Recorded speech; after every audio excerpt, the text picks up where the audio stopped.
Hello guys, welcome back to my channel. আজকে আমি একটা রেসিপি বানাবো, চলো তোমাদের সঙ্গে শেয়ার করি। তো প্রথমে আমি এখানে 3টে ব্রেড নিয়ে নিচ্ছি। তারপরে আমি এটাকে পিস পিস করে কেটে দেবো।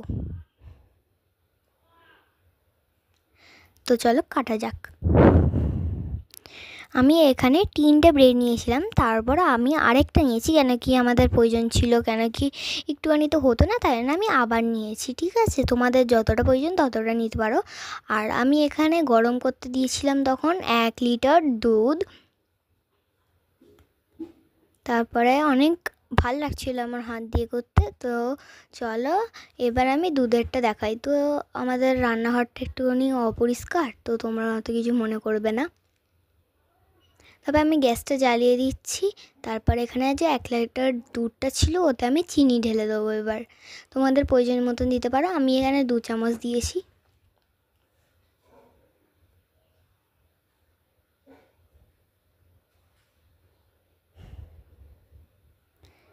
তারপরে আমি এটাকে ভালো করে নেড়ে নেব। তারপরে আমি এখানে আমুল দুধ নিয়ে নিচ্ছি। আমিও এতে 2 চামচ দিয়েছিলাম।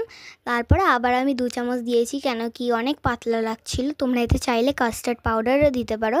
আমি এখানে শুধু আমুল দুধ দিয়েছি কেন কি আমাদের কাস্টার্ড পাউডার ছিল না। তারপর আমি ভালো করে নেড়ে নিচ্ছি এখানে।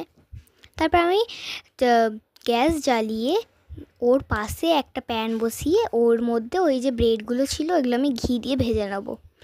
আর আমি যে ভিডিওটা দেখেছিলাম ওতে কাস্টার্ড দেওয়া ছিল, আর কিন্তু আমাদের কাছে ছিল না, তাই জন্য আমি দিতে পারিনি।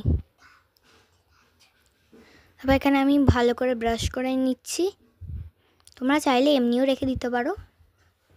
তারপর আমি সব ব্রেডগুলো এক এক করে দিয়ে দেবো এতে।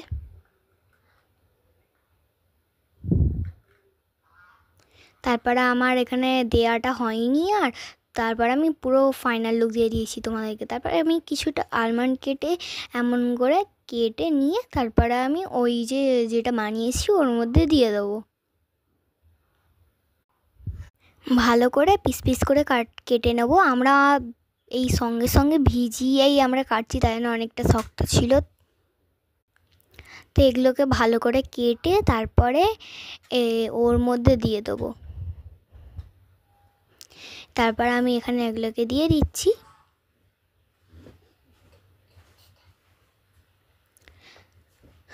তারপর আমরা এখানে গরম গরম চা নিয়ে খেতে বসবো।